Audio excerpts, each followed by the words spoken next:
Every entrepreneur has a story. Welcome to Happy Half Hour with an Entrepreneur, where each episode, your host, Brian Carney, will share a drink with a successful business owner and have them discuss their unique journey, gaining insight on what it takes to be an entrepreneur and the different ways to get there. Brian isn't just a beer nerd, he's also the co-founder of River's Edge Advisors, a financial planning firm headquartered in Delaware, specializing in working with business owners. It's time to pour yourself a drink and enjoy a happy half hour with an entrepreneur.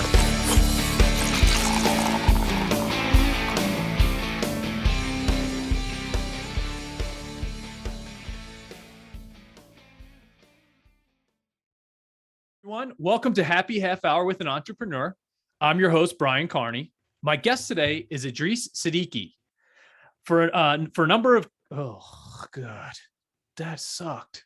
I blew it, dude. That's okay. Start. Hey everyone, welcome to Happy Half Hour with an Entrepreneur. I'm your host, Brian Carney. My guest today is Edrees Siddiqi. Edrees owns a number of companies, including the South Jersey Group, which is concrete, paving, stormwater management company.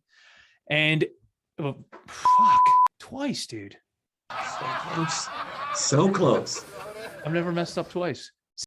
Hey everyone, welcome to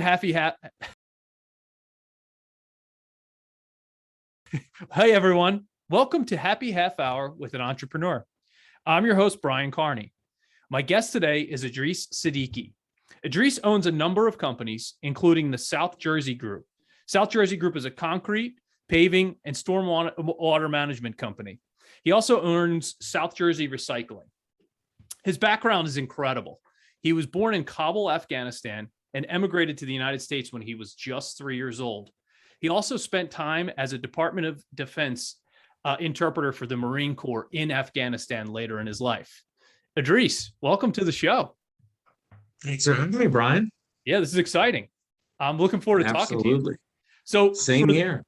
For the show today, I'm going to be drinking a Dewey Beer Company beer. It's the Delaware VIP Pale Ale. It's made for the Starboard, the world famous bar down in Dewey Beach, Delaware.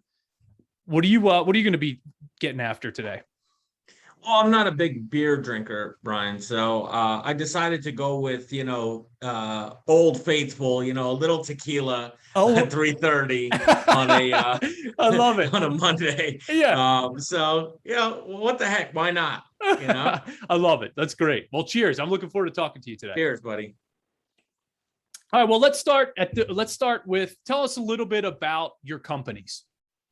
So we're a site work business, which really is like a catch-all term we use in the industry. But typically what we specialize in or focus on is what I like to call infrastructure work. When you look at a new development, a new site being developed, for example, a housing development or some new building going in, we do things like cutting in the roads and paving the roads and putting the curbs in and the sidewalks in and sort of making sure that everything is there for when the actual building is being built, right? Got it. Yeah. That's why I call it the infrastructure of it, because, obviously you don't build 50 houses and there's not a road or, or a sidewalk going to the house, Right. So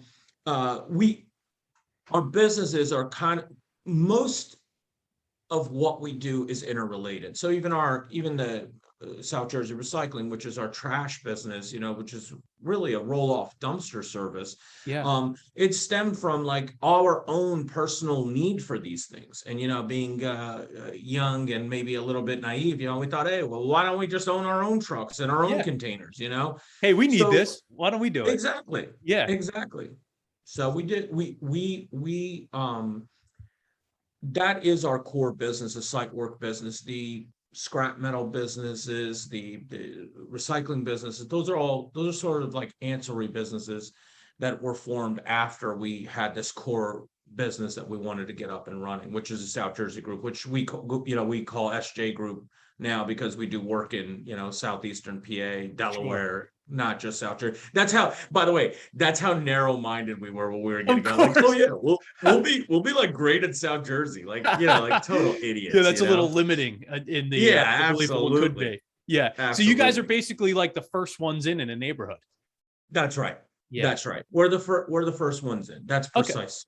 Well, I'm really interested in your background because the way I view it, I mean, you're sort of the embodiment of the American dream. Like you come to the United States when you're 3 years old. You live in Afghanistan, and it's not like when you're trying to leave Afghanistan to come to the United States that you just say, hop on a plane and get here. So explain a little bit about the process it took for your family to get over here. Oh, sure. Yeah, absolutely. So, well, my parents were born and raised obviously in Afghanistan. Um, and, my mother was a teacher. My father worked in his father's pharmacy. My grandfather had a pharmacy and my dad worked there. And then right around the early 1980s, right around the time I was born, Afghanistan had been invaded by the Russian government, Russian forces. And excuse me. And basically what happened is, I think in the beginning, it wasn't a big deal. No one, there wasn't the serious nature of maybe full-blown war and strife. It was just kind of time that probably took my parents, I don't know, 2-3 years to realize, hey, things are just not going to get any better, right? Yep.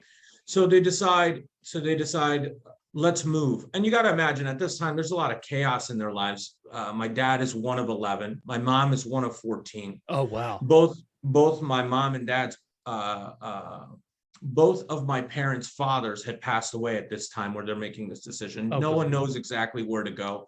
But a common path was you flee to Pakistan or a neighboring country, and then you try to find somewhere from there to go.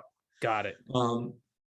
So essentially what happens is my father, because he's a part of the, war effort, can't just get up and leave, because then he's considered a traitor, right? On the one hand. On the other hand, he's trying to do what's best for his family. Sure. And so he sends my mother and I on our own first, ahead of him.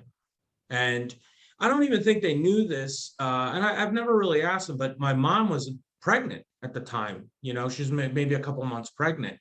And so the journey is basically, a series of different types of transportation. But one of the main things is you eventually get on a bus and you use this bus to cross into Pakistan. And then the Russians had set up checkpoints where they would check to see who was leaving the country and what was their reason for leaving. So my mom, we go to this, border checkpoint, and they, some Russian soldiers come on board, and they're asking my mom her name. And my mom said, I was panicked. I had a kid with me, Right. And she's traveling alone, which is Sure. not the greatest situation to be in. Yeah. Right. And so she said, I struggled and stammered to tell the guy my name. And then he asked me where I was going. And this guy from behind put his hand on my shoulder and says, oh, this is my sister-in-law. We're going to my son's wedding. Oh, wow. And the guy's like, yeah. And the guy is traveling with his wife and happens to be sitting behind my mom, and saw that she was like struggling, jumped in. And the soldier basically said, okay, and like let her go. And we were able to make the rest of the journey. Listen, some guy on a bus minding his business doesn't want to get himself in trouble, doesn't say anything, and who knows where we end up. Sure. Right? Probably not sitting here. I can tell you that much. That's kind of crazy to think about. That is such a sort of like a small thing that happened that potentially changed the entire trajectory of your family tree. Oh, without a doubt. It's incredible. I mean, that is incredible. Give you an idea. I asked my mom years later, I said, hey, did you after you got off the bus, did you go to this guy and thank him or anything? She said, literally, when he got off the bus, he took off with his wife. He left me alone. He didn't say a word to me, and I didn't say a word to him. And she's like, I can't believe you're telling me this, because it never even occurred to me to go thank him. That's crazy. Because she was just, her nerves were shot, right? She was, by the way, it's not like you board a bus and you're heading there and you'll be there in a few hours. This is like my mom, this is days of struggling without food and water, right? Yeah, you're not going to Atlantic City from New York. Right. It's a sincere hassle. And then on top of that, my mom's pregnant. We get to Pakistan, where my mom's my good chunk of my mom's side of the family had gone to one specific town called Peshawar, and they were there. My mom met up with them. My dad had to walk most of his trip overnight because the terrain in Afghanistan, especially like from north to south, is like night and day, right? It's north is mountainous, lush, green. The south is harsh desert with mountains along one side of it, right?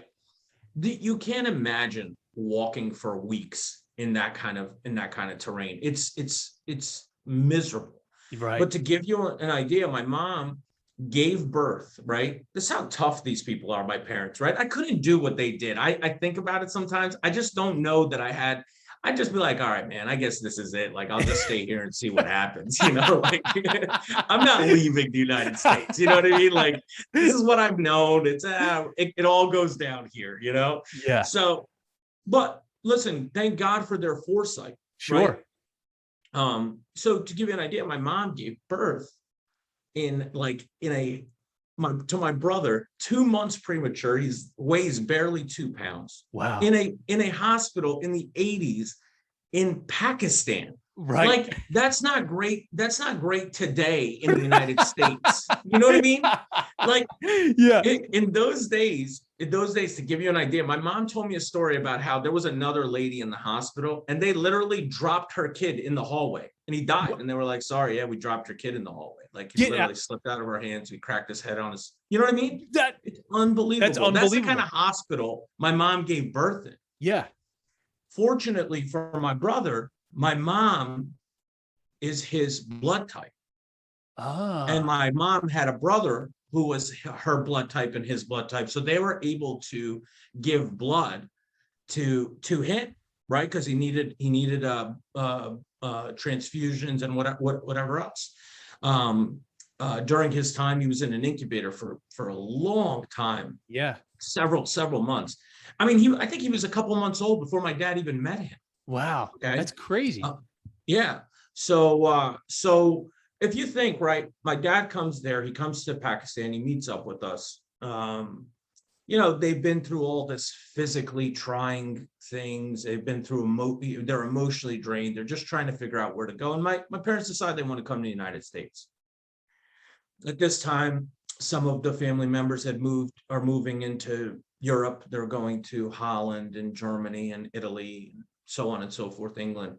My parents wanted to come to the United States. My mom's mom was here in the United States, so that's what they decided. But the best way to come to the United States was through India. They had to go to India. So they go from Afghanistan to Pakistan to India, and then they get to the United States.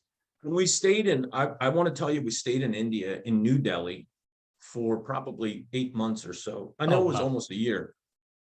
We ended up staying there, and we traveled together. I mean, you know, we lived in these, you know, little apartments in India. You know, we lived across the street from a park. We did all these different things together. But we, as kids, obviously don't know that our parents are fleeing a war zone, right? Sure. We're just kids. We just think You're like, hey, this is cool. Yeah, exactly. So once my brother was healthy enough, we moved to New Delhi, and from New Delhi, we moved to the United States. So we came to the United States during the Reagan administration. Okay. You know, my parents didn't speak the language, and they had about the equivalent of about $70 in cash. Wow. You know, and so we made our way to sort of the New England area, if you will, Connecticut, New York area. That's crazy. And then, so even once you get here, things aren't super easy because you're moving around all the time. So you went to 7 schools throughout while you were growing up? Oh yeah. I mean, you got to imagine, like, my parents moved around a lot in search of like the best job opportunities for themselves, you know, so that they could provide for us.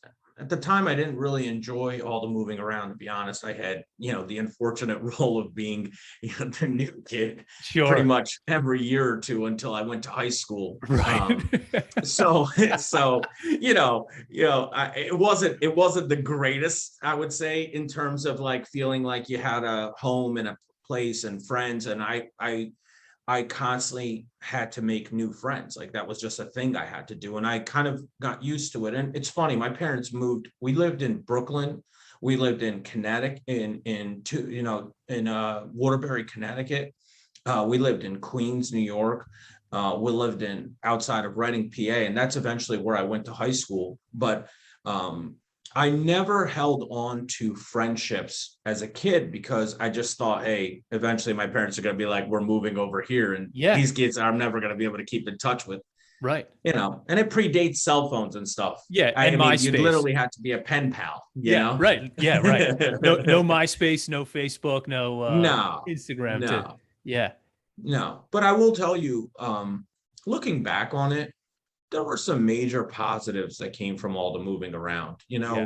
One of the things that served me well is, the ability to make friends, and because I always was under the gun to make new friends, I knew how to, that's not something everyone is born to naturally do. Sure.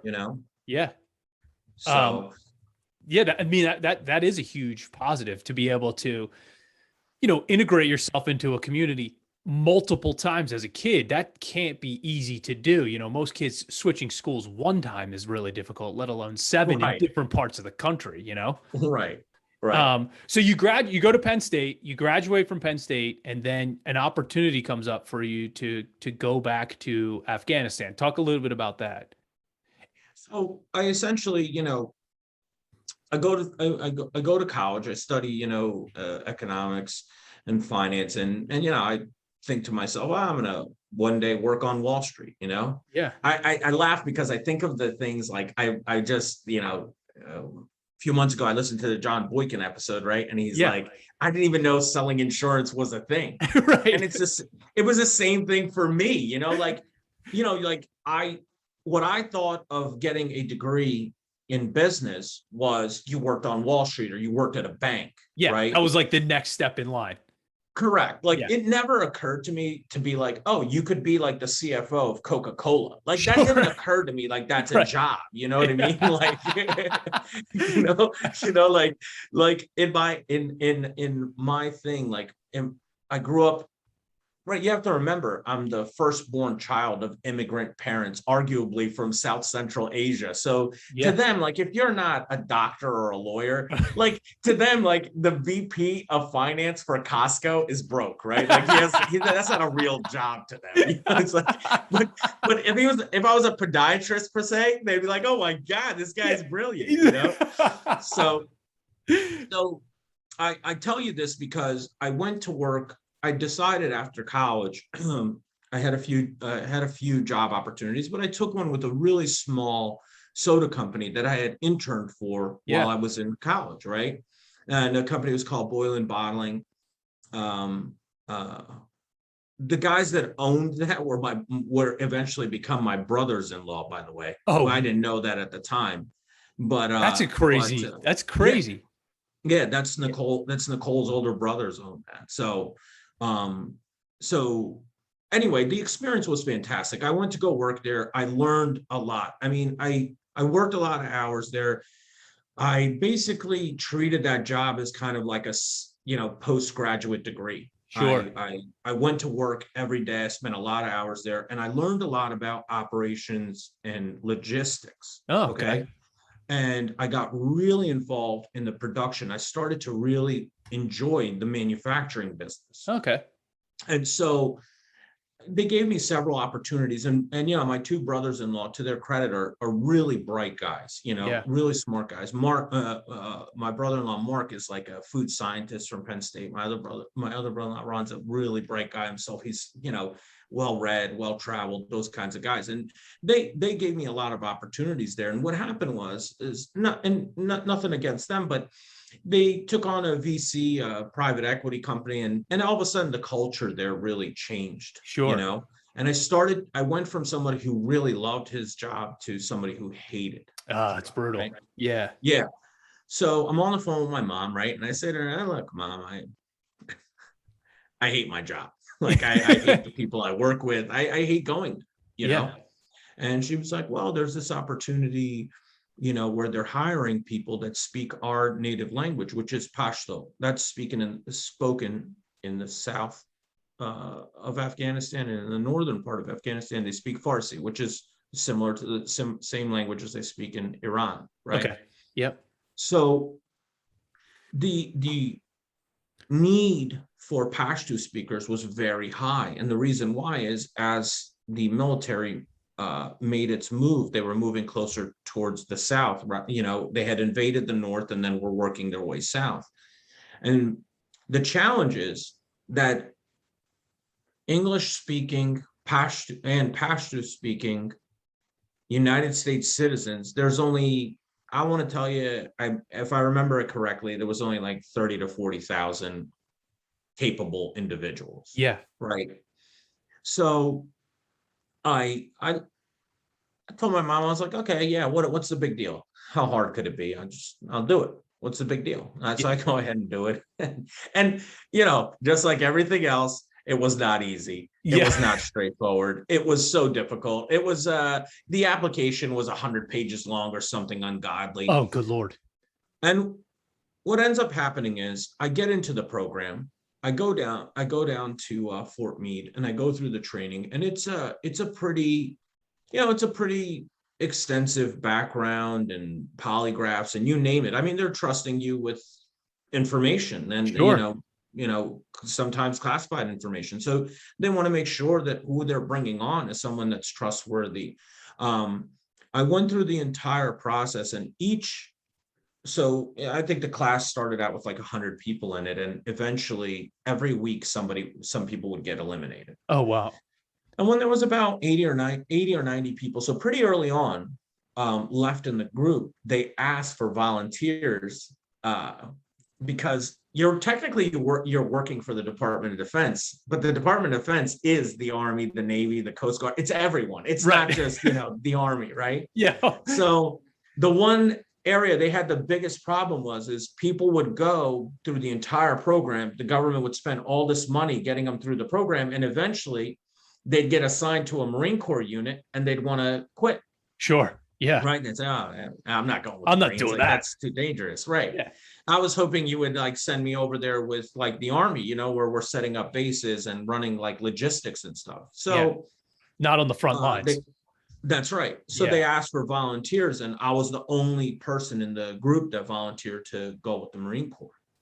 And I had a bunch of people asking me, are you crazy? And my logic was again, for better or worse, my logic was kind of look, if I'm going to go to a war zone, why not go with the guy, the shooters, what I mean? Why not go with the guys that are trained to do this, Yeah.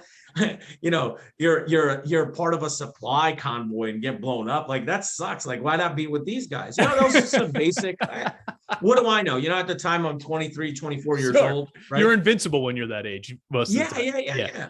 In your head anyway. Yeah. And so what the real kicker for me was that it was sort of a path to freedom, really and truly, because it was an opportunity for me to kind of wipe the slate clean, leave this job that I wasn't happy in, go try this out. And they were paying really good money. So I was going to be able to save a bunch of this money. And so I went, and, I could tell you 1,000 stories from the 13 months I spent there. But one of the things I'll tell you is I've never had more respect for our government or our military before versus after. I've never had the same amount of respect. It's unbelievable what, these young, men and women do. They literally go there for, $20,000 a year. You know what I mean? It's insane. You can't fathom somebody who's willing to live, for 7 months to a year, 8,000 miles from home in the desert, eating, packaged brat, more or less. I can't even imagine. I couldn't even imagine. I weighed what I weigh now, and when I left there, I was 77 pounds lighter. Holy crap! Yeah, I look like to tell you, I look like such a different human being that I ran into a guy when I started the program. On my way out, I ran to him in an airport in Dubai, and we started talking, and he was like, hey, hey, do you have a cousin or something? And it was me. He was talking. I was like, he's a fat guy. Like, it was That's me he awesome. was talking about. Yeah. So I was like, no, that was me, man. I'm telling you, that was me. So anyway, so I did the program, and the program is kind of really, really amazing. So based on a lot of different things, I ended up going with the Marine Corps' version of counterintelligence officers, Yeah. which really, really worked out for me because they were like really smart guys. And it was exhausting to be around them because they are on all the time, Yeah. and there's just, you want to relax. They don't even know how to relax. They're so, they're pretty high strung individuals. Sure. But I had some fantastic experiences with them. I was able to spend one entire tour with my original team. And what happens is about a month out from when you're supposed to go home, a convoy comes in with the next team so they can have a smooth transition. Yeah. And they don't send the whole team out. What they do is they send out, 2-3 key guys, and they kind of like get the lay of the land so that when their guys come, they can debrief them. And when I was leaving, my next team that came in, I had gotten such like nice reports written about me. Yeah. That they begged me to stay for their whole tour. Oh, wow. So all I said to him was, man, I just need like 2 weeks to go home and see my family. Like, I'm literally like done, like mentally and physically, I'm just done. And they were like, yeah, no problem. 2 weeks, go ahead. So I left for 2 weeks. And I literally went home, saw my family for a few days. I flew with Nicole to Dubai. Yeah. And then from Dubai, she flew home, and I flew back into Afghanistan. Holy And crap. I proposed to her there. Oh, no. So, Yeah. yeah. So, and it was awesome because, I'll tell you one quick story about my time there. Okay. Yeah. It was awesome because I learned so much about what it means to be a team and not an individual, what it means to be, a part of a unit, Yeah. Because it's not just you, you're the weakest link in their group is you, because you're not a Marine. Right? Something happens to you, you don't know, you don't have their years of training. Good point. So they're always looking out for you. They're always telling you where to sit and where to stand and which way to walk and how not to grab something and how to grab something. Like, it's incredible the amount of detail these guys think. Yeah. So we're there, we land, and we're in Bagram Air Force. Just to give you an idea of the size of this place is it's like 30 square miles. Okay. The United States government built a place with Friendlies in it there. Okay. Literally. TGI Fridays is on this base. It's humongous. Okay. Yeah. So we're only there for a couple nights, and then we're flying down to our headquarters, which is called Camp Leatherneck. No surprise there. For the Marine Corps. And then so we go to Camp Leatherneck, and up until now, everything is kind of like, cool, man, this is amazing, yeah. But like, we've not done anything. We've woke up in the morning, went for a run, ate food, played cards, and went to bed. We've done nothing. We've not done our job, right? Yeah. So they're like, yeah, well, we're going to be flying down to your camp, which is now not a base. They call those COPs, right? Yep. Combat outposts. You're no longer on a base that has a chow hall and showers. Right. You're now going to what they call an outpost. You don't want to be in an outpost, right? So our outpost was so small, it had nowhere to land. You had to land outside of it. They threw all your shit off, and then you ran into the outpost, right? You ran into the base. So anyway, we're flying on a Osprey. And I'm sure you're familiar with Ospreys, right? And 2 propellers one on each side. It takes off like a helicopter. When they get up in the air, they tilt those bad boys forward, and they fly like a plane until they're ready to land again, and then they'll tilt them back. So I'd never been in a helicopter in my life. Yeah. Right. And here I am, like, flying a 45 minute to an hour flight on an Osprey. So I get on this helicopter, and of course, it's not like seats like you normally would think. It's cargo netting mounted to the hull of the aircraft, and they throw all your bags and stuff in the center, and you sit in this cargo netting up against up against the steel of the helicopter itself, and so an Osprey has 3 crew members. It has a pilot, a co-pilot, and then a guy who's in the back with you. And what happens is in theater, what they call being in a war zone, they call it in theater. When you're in theater, they don't close the tail on these aircrafts. They actually have a 50 caliber machine gun mounted to the tail. And when this guy that's inside with you, that's a part of the crew, he has like this full body harness on. He's like tied into the, tied in and secured to the aircraft. And then he literally walks to the edge and he hangs his feet over the side. That's insane. Yeah, it's like, it's off the tail of this thing. And he's got his, machine gun. And so helicopter takes off, and man, nothing felt real until then, right? Until then, I'm just hanging with the boys, right? Sure. Yeah. Right. Now all of a sudden it's like, oh my God, we're going like somewhere serious, Yeah. So the helicopter takes off, and my heart is in my throat. I don't know if I'm gonna throw up or cry. I don't know what's gonna happen. Yeah. And I look around, and like 8 minutes into the flight, everyone else has passed out, just sleeping. I couldn't care less, right? There's so I'm like the only worry wart. I'm like, man, it's I think it's like 3 a.m. Has this guy gotten enough sleep? Is he scanning the area properly? Is he paying attention? Yeah.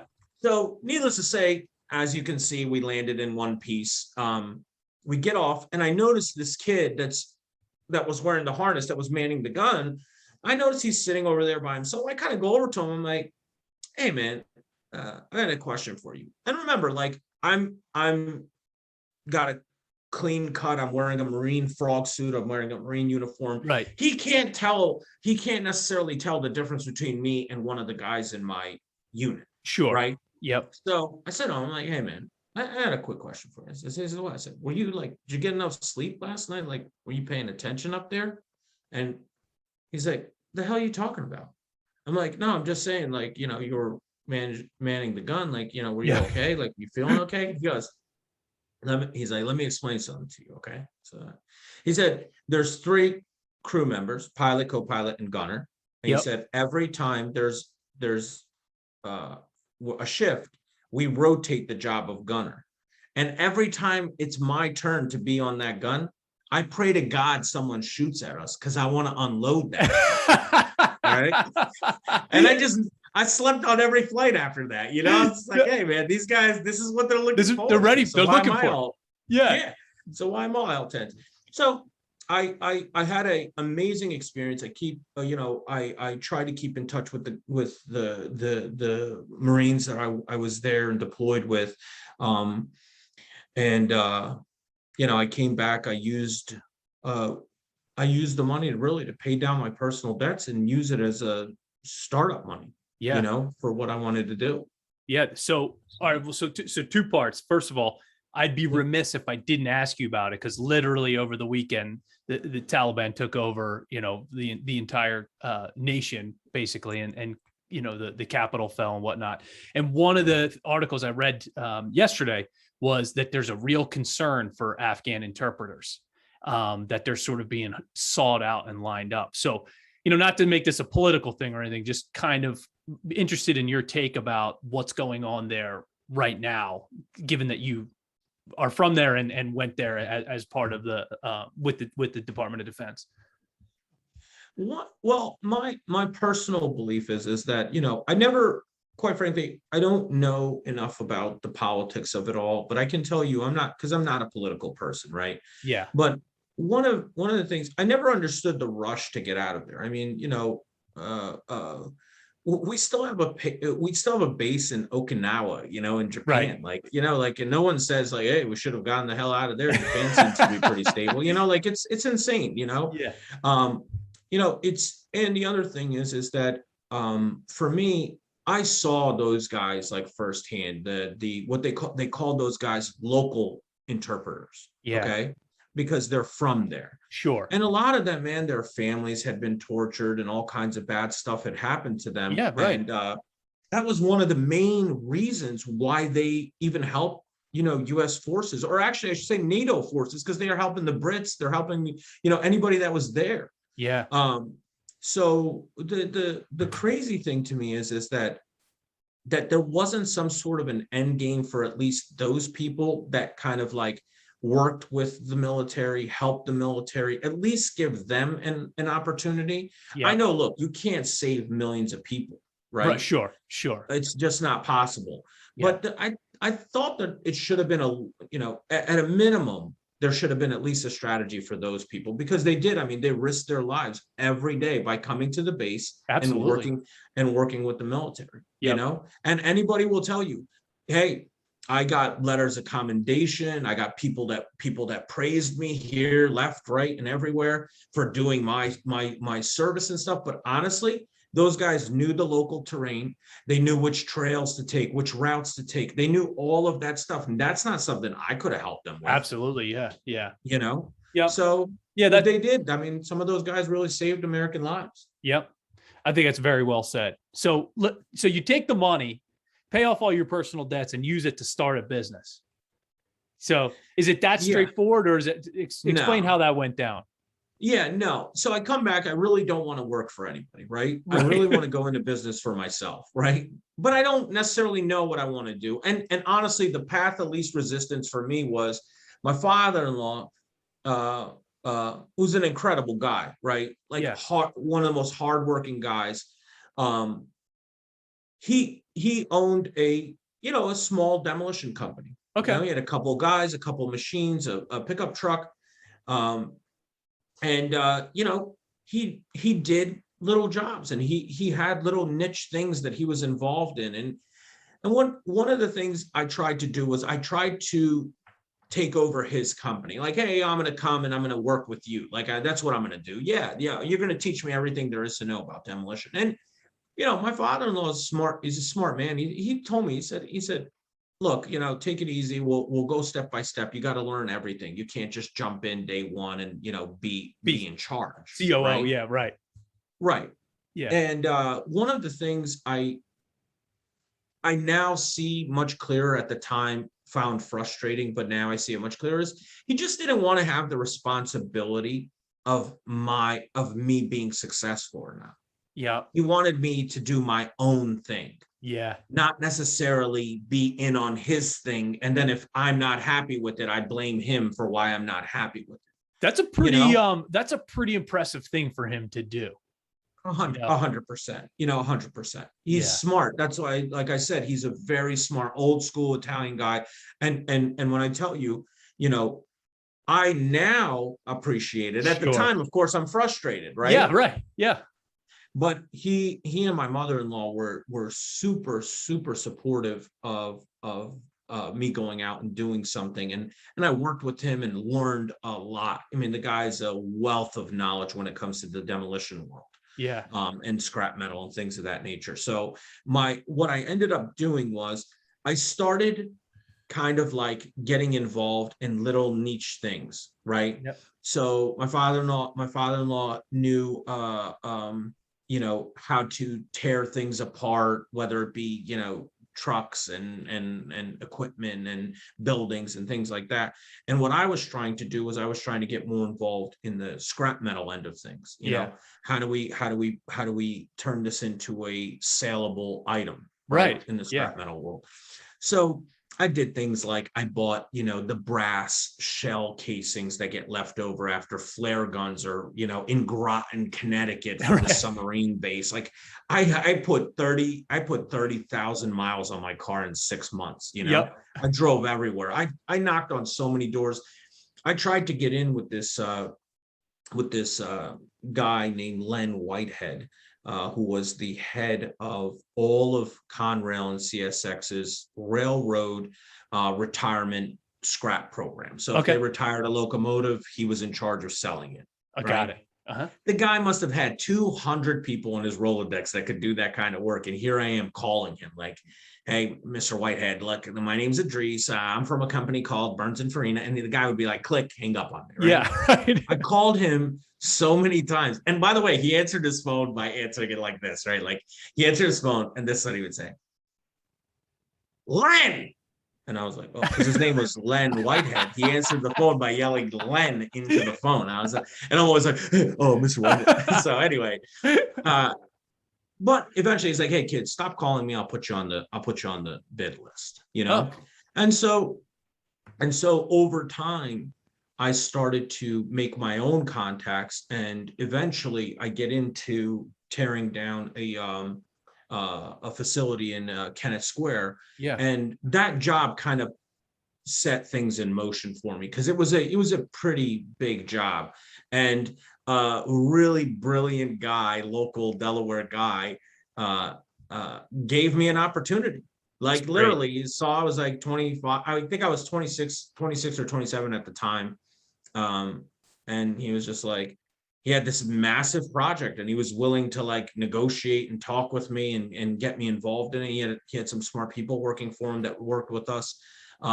It was my father-in-law's experience that made him feel secure in letting me do the work. Yeah. But I kind of made the relationship and got the job going.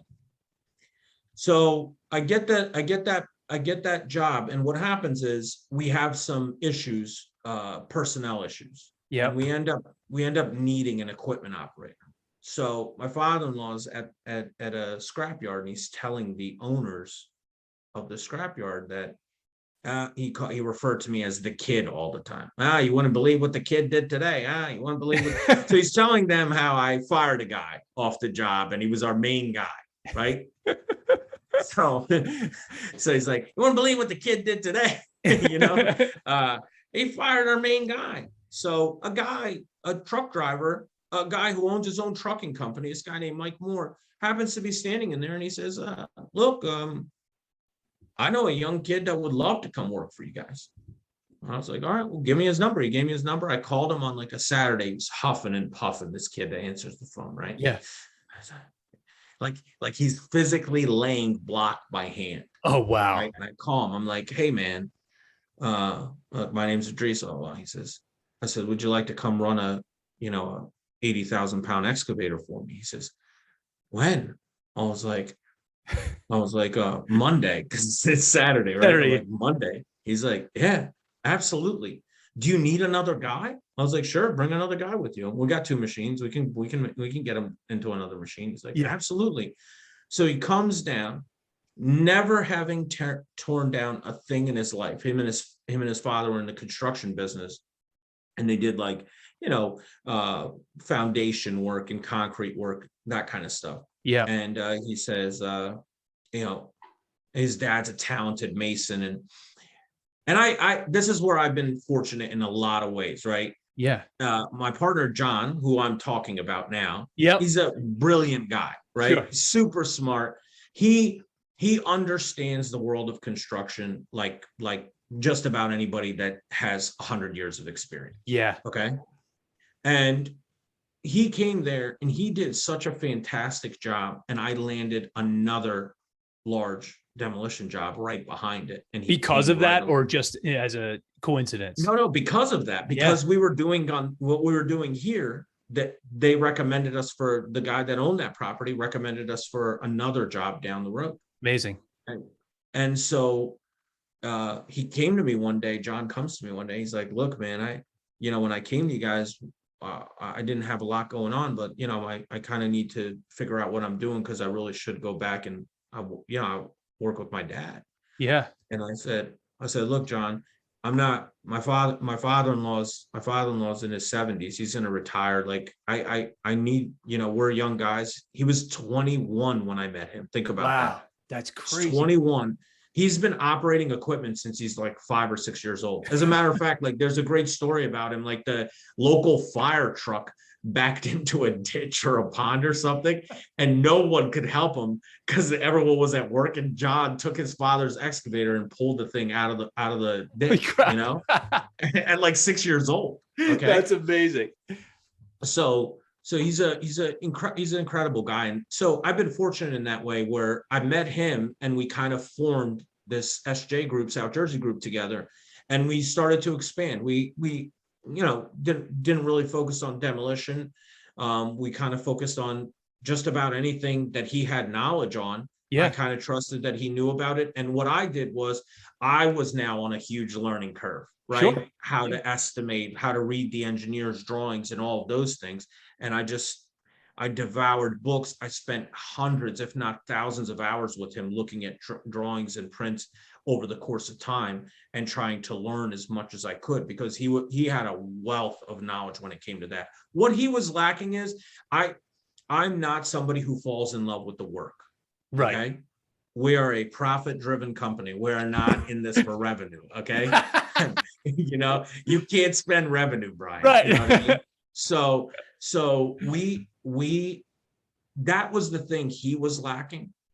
And I can give you lots of anecdotal little examples, but what I was good at, he didn't really care to be good at, and what he was good at, I didn't care to be good at. Like, we own millions of dollars worth of trucks and equipment. If you took me outside and said, "Hey, Edrees, like, can you point to the water pump on this thing?" I wouldn't even know where to look for it. You know what I mean? I know, okay, put the hood up, but I don't know anything beyond that, right? Yeah. It's not my thing. I don't pretend to be something that I'm not. I'm not that guy. I love that. So it's not my thing. It's such a great way. And I think, it's come up a bunch of times in the podcast, and I deal with it personally in my business, is that you have to get to a point where your ego can say to you, "You suck at that. Like, why are you?" And you don't like doing it. So why are you trying to get good at something you're not good at and that you don't like? Or you can partner with someone that has that looks at the same puzzle with a different set of lenses on it. I think it's a huge, huge thing to do. For sure. For sure. I couldn't agree with that sentiment more. You know what I mean? It's funny, one of the things I'll always point out to people is we are constantly learning things. As entrepreneurs, you're constantly learning things, right? Yeah. But you can't be, listen, in the early stages of every business, as I'm learning now, in the early stages of every business, you're the HR guy, you're the payroll guy, you do it, or gal or whatever, you're doing everything, right? Absolutely. But as time goes on, you're not the expert. Yep. You cannot be the expert on every department. Yep. You'll have to make a decision as to whether or not you're going to trust other people to do their job and do it better than you could have on your own. Absolutely. I couldn't agree with that more. Yep. I think you nailed that. And I think that's when you really start to build. You go from that small business where you're living almost like job to job or client to client or whatever. And then you really start to run it like a real, quote unquote, real business. Correct. Yeah. So Exactly. You start this business. It's not like you and John set out to create this business. It's sort of like, hey, I can't really work for my father-in-law. I'm not going to go work for someone else. John's not going to go back and work for his dad. So you sort of said, like, hey, let's figure this out. We like each other. Let's do it. Yeah, that's exactly how it went. And things started to happen very quickly from there, because we started to move, and we had a lot of support from both John's dad and my father-in-law. Sure. In different ways, different resources, different energy they put into it, and different, believe it or not, a lot of their own personal experiences. Yeah. In a lot of ways, warning us, like, hey, better be careful. Like, partnerships suck. You don't want to do this. Right. Hey, you got to think this thing through. Yeah. Meanwhile, John's 21, I'm 26, 27 years old. And we're just kind of like, yeah, listen, if it doesn't work out, it doesn't work out. Let's give it a try. Yeah. And I was also at a point where we were financially because of this job and the next job, we were doing pretty good. Like, not doing great, but we were doing pretty well, know? So what ends up happening is we start thinking about other things. So to give you an idea, South Jersey Recycling, how it's born. We're literally doing a job that's costing us $15,000 to $25,000 a week in trash bills. Yeah. Okay. A week. And we're sitting there like, yeah, How hard could it be to own the containers and run it ourselves? We'll pay ourselves the $15,000, Right. right? And then come to find out, it took us like 13 or 14 months to get the permits to haul trash in the state of New Jersey. Okay. But this is the thing. This is the thing. Like, when you have energy, Yeah. you can offset that by experience. It's offset for experience, right? Because you're willing to grind your head into a wall and Yes. to make it work, right? Yep. What happens is as I've gotten older, I've realized, wait a minute, well, what are we talking about getting involved in? Hold on, let's get some details on this thing before we, register a company and start paying for insurances and taxes and all kinds of things, right? Yep. And we, you can't just apply for those solid waste licenses. I had to hire an attorney who specializes in that. There's all these steps people skip. Yeah. And I was one of those people, because I would get excited about something and I would just think, yep, full bore, let's go at it, you know? Absolutely. But we learned together, right? We would learn together and we would understand what the right moves were. And look, we got a decent business for us now, but it took time to get it there. Absolutely. Yeah. So, you're a voracious reader, as they say. Yes. And you, how many books a year do you read? I try to read a minimum of 40 books a year. Okay. Okay. And they have to be really non-trade related. I don't want to read construction books, and I don't read fiction books. I really read nonfiction books. Okay. So in this year, 2021, what's your most favorite book that you read? Well, my most favorite book is a book I reread for the second time. And it's called the Checklist Manifesto. Okay. It's by this like amazing author, Atul Gawande, who also, by the way, happens to be a surgeon. Okay. And this guy is not just a world-renowned surgeon. He has time to write best-selling books, That's when like you're not, like I tell people all the time, like, I'm just a dumb contractor. They're like, oh no, you're not. You're a pretty smart guy. I'm like, no. You don't understand. There's a guy on this planet that's walking around that's not only performing life-saving surgeries, but writing, Wall Street Journal bestseller books. Right. Yeah, exactly. Yeah. That's great.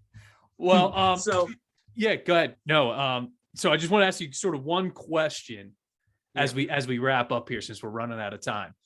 Sure. If you look at someone who is 26 and is thinking about starting a business, what's one piece of advice that you would give to them as something to push them in the right direction? Okay. Yeah. Listen, I would tell them a couple of things. Okay. One, it's very, very important to network and have good people, good friends in your life. Yeah. Okay.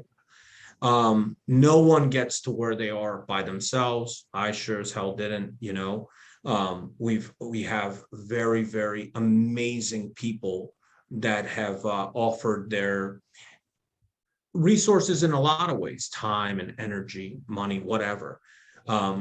So I would tell them, for one, make sure that you're not just sticking with the same kids you grew up with. Go outside of your circle, find as many friends as you can, and don't be a taker. Give something to those relationships, offer something, be helpful. Not everything has to be a business transaction. But as far as business advice goes, Wayne Legato told me two things that I have to credit him. I'd love to just steal them and not give him the credit. But first piece of advice I would give him is, don't go against your DNA. If you're somebody who sleeps in till 9, don't open a bakery or a donut.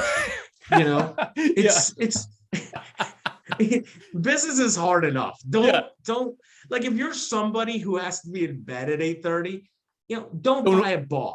Yeah, don't own a nightclub. That's right. Yeah. That's right. You're gonna have problems, major problems. You can't fight your DNA.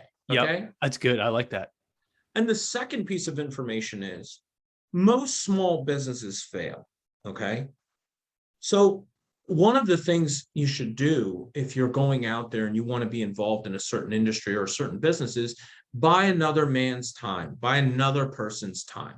Okay. And essentially what that boils down to is find someone who's in the business you want to be in that doesn't want to be in it anymore, that wants to get out.